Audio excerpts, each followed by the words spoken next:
chose this topic to speak on today because I think it's very important in the world we find ourselves today. So, no, please let's go back to the first slide, the cover slide. Thank you. So I'm here to talk about how to succeed and thrive in a challenging world. The world is challenging from how dynamic it is. We're seeing the disruptions.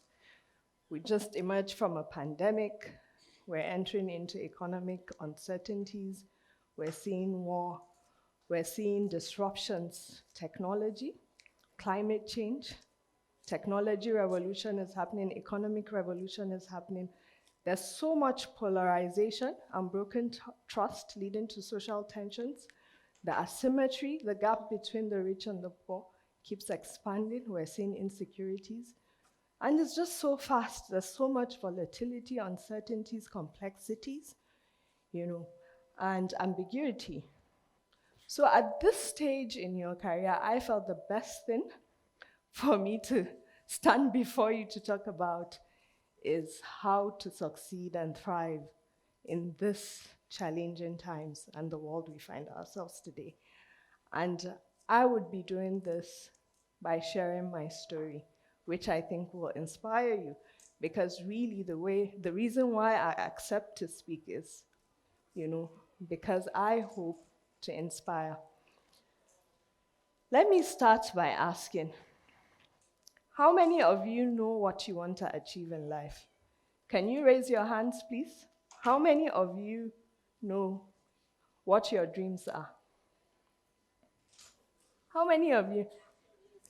You do? Be frank, you're quite young. Okay.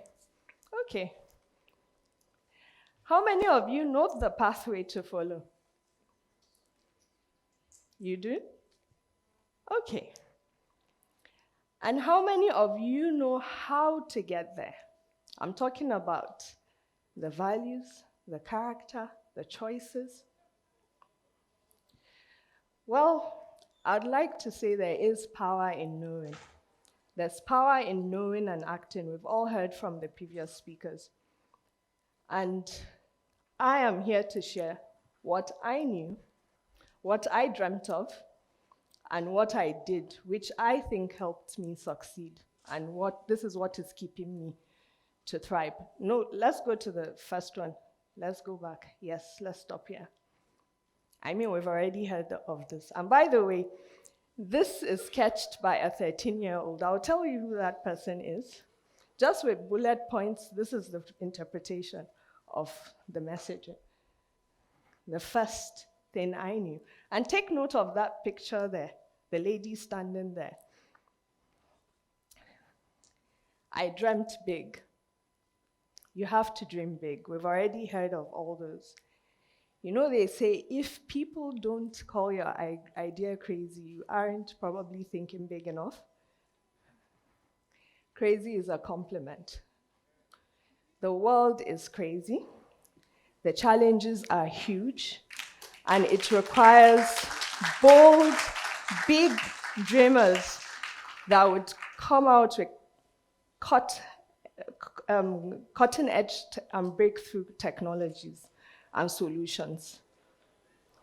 So, you need to dream big, you need to aim high, and, you need to bring your ingenuity and your talent, But one thing you must note is you need to dream with passion. They say skills are cheap, but passion is not, right? So you need to do that with a passion. So let's go back, please. So this slide, I sought to shatter that ceiling. I don't know if you know how long our type of organizations have existed. It dates back to 1800s. I don't know the history of all the big four, how long it has been in existence in Nigeria, but globally, it's quite an old, purposeful business. I chose to shatter that ceiling. I chose to be that first female from the northern part of Nigeria to grace this to achieve and shatter the ceiling and achieve that record. But look at this picture. I was aiming high. I was trying to shatter that ceiling. Can you see the zig and zag? So a friend of mine, this was inspired by this book a friend of mine gave me. I was sitting and he handed a book. Crazy is a compliment. The power of zigging when everybody zags. As in, it's in that, I'm like, why are you giving me this book? He actually calls me Lady Gaga, actually, by the way. And I opened the book and I saw, if people don't call your idea crazy, you aren't thinking big enough. Imagine the people that started Uber. I'm going to start a taxi company and I won't own an asset. People say you're crazy, right? So if you look at the picture again, you'll see background. When you want to think big, there will be many naysayers, not because they are negative, but because of their concern for you, right? So you need to know yourself. You need to have strong self-belief. You need to have that can-do attitude. And you also need to be self-aware. Because this is the only way you can keep focus on that dream and be able to follow that through. Of course, it doesn't mean you shouldn't listen. Mentorship and sponsors are very critical in you achieving success. But there are many times that you will have to be bold enough to walk that path alone. There will be many times where you get crazy offers and all that could potentially distract you. But, you just need to have strong self-belief, strong self-awareness. They always say, try to figure out where your talent meets your passion. In a book I once read, it's called The Blue Flame, Your Blue Flame. And, you definitely will have to make some of those choices. But you need to acknowledge you're not a master. You're not your masterpiece. And you often will have to, listen to people as well, but you need to balance it and drown some voices. So this one is inspired by a quote by Roosevelt on jumping into the arena. I don't know if anyone knows that quote. You need to be courageous and bold and jump into the arena. Many people fear of failure, fear of uncertainty. You sometimes, even with that self-doubt and all that, but you can't be timid. You need to jump into that arena. It will be a roller coaster drive. You need to enjoy it. There's the ups, there will be the downs, there will be the curveballs, but you definitely need to jump into that arena and enjoy that roller coaster drive. It's okay. There's no endeavor without mistakes and shortcomings. It's normal. But that journey, you would derive, a no triumph of achievement, or you fail gallantly, but you were never a timid soul. That's very important. You need to move and learn from whatever the outcome is, or celebrate whatever the outcome is. So this one is about dilemmas. You will face dilemmas. You can see there will be easy way out. We saw from some of the presentations. You will see your values tested. It's very important. You would just have a lot of things around you. So I was just recounting this story about my very first mentor that is now the icon president of Nigeria. I remember then we were on strike. He was my mother's auditor. We went on strike in ABU, and she was like, Rukaiya, don't stay at home. Go and work with Alhaji Tijani. He bought my ACCA form with his money. You can imagine as a university student, someone sitting me down and for a long time talking to me about some of the sacrifices that you need to make to focus to build the right foundation, that would set you up for success. So you would face those dilemmas. And very importantly, your network and the company you keep is very important. A lot of choices and pathways I followed was because of the people I had around me, especially my friends and my peers. So that's also very important. And always keeping your beginning, your humble beginning, and that end in mind. All that will help you. So this is about character and values. Many times people want to succeed and achieve, they forget themselves. How do you want to get there? You reap what you sow in life. You may not reap where you sow. You have to be good, you have to be human, you have to be humble, you have to, be honest. And it's not an entitlement, it's earned. And you need prayers. That's the honest truth. You work hard, you pray hard. So there are times that you would need to rein yourself, self-talk, and go back to how you've defined your value system. When I defined my pathway to partnership, I had my role models and I mapped out the values I've ring-fenced, and it has helped me make choices and even stances, because you'll meet some politics, you'll meet some different things, and it will guide you in what stance to follow. But whatever you do, you reap what you sow. So you always have to remember that. You have to also be a team player and all that. The next is grit. You would fall. I keep teaching my kids. Failure is when you give up trying.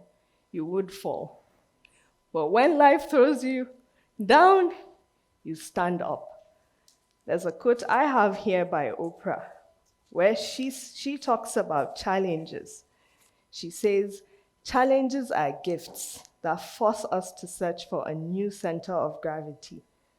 Don't fight them. Just find a way to stand. Grit. We saw the skills of workforce of the future. We saw resilience. I'm telling you, even us in defining talent, we look at resilience. So you want to see how someone has been able to resiliently pass through challenges, because nobody is perfect, right? Even how they've resiliently developed, how you resiliently accept feedback, because this generation, you do need resilience and grit. I remember where I first started in the Big Four is a different Big Four. The partner was saying, it's not a race. It's a marathon and you need stamina. You meet the brightest of people, but how do you maintain that stamina and thrive? You have to learn, unlearn, and be agile and adapt to the changes that, is happening all around you. This is about your bankable words. This is very important, especially in the society we are. You need to talk straight. And it's very tough, to be honest, in Nigeria. Expect to be vilified and expect to make many people unhappy. But people should know where you stand and they should be able to take your words to the bank. It's all part of character, And it never stops. It never stops. So you achieve, but you keep pushing and shooting for the moon.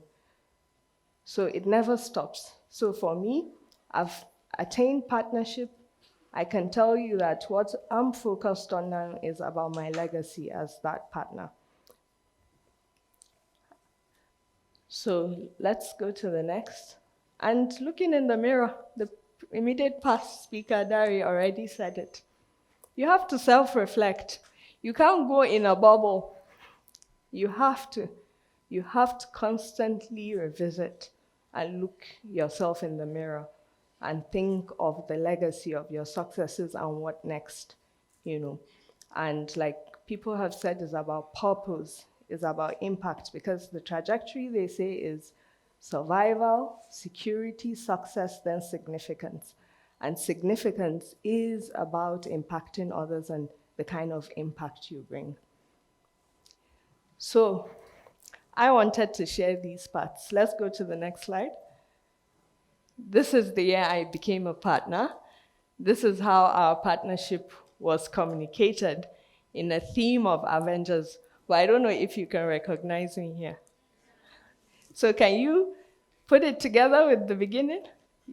Can you go to the next slide? So I was depicted as a superwoman. Do you know why?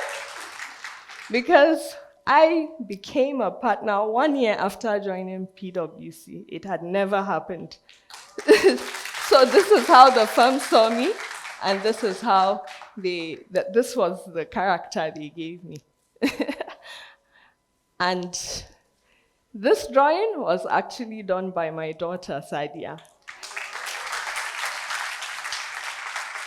She is a 13-year-old, and honestly, this is all I gave her.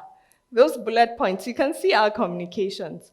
And I particularly wanted to mention it here because I think she's so talented, but she doesn't believe so. So I need her self-esteem to be boosted, and this is what I ask of you. If you think she has done a great job with these 2 inputs I gave her, because you can see she asked for that picture, please give Sadia a round of applause. Sadia, you are great. Believe in yourself.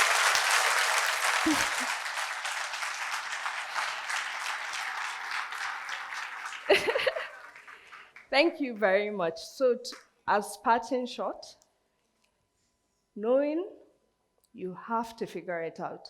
I can tell you, I never ever thought I'll be a partner doing sustainability and climate change. Many things will emerge, but I had the wider dream. And you need to.